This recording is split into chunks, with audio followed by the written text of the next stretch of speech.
আগামী 6 তারিখ শনিবার দিন রায়পুরা থানায় একটাও ব্যাটারি চালিত রিক্সা চলবে না। এবং এবং যদি কারণ এই দাবিটা আপনার জন্য আমরা করতেছি। আপনিও একজন ড্রাইভার। আমাদের এই সম্মেলনে, আমাদের এই মানববন্ধনে, আমাদের এই আন্দোলনে আপনারা অংশগ্রহণ করবেন নিজ দায়িত্বে। এই একটি শাহাদাত কিন্তু দৃষ্টান্তমূলক উদাহরণ। শাহাদাত কিন্তু যাওয়ার আগে বলে গেছে, তার রুহটা আমাদেরকে হাত তুলে বলে গেছে যে আজকে আমার সাথে হয়েছে, কালকে তোমার সাথেও হবে। সুতরাং তোমরা যদি চুপ থাকো, তোমরা নিজের বিপদ নিজে ডেকে আনতেছ।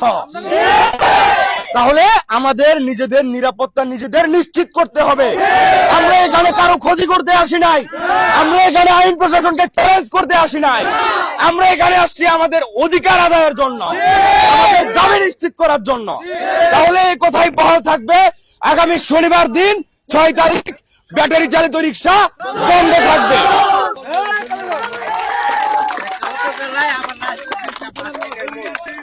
থানার সামনে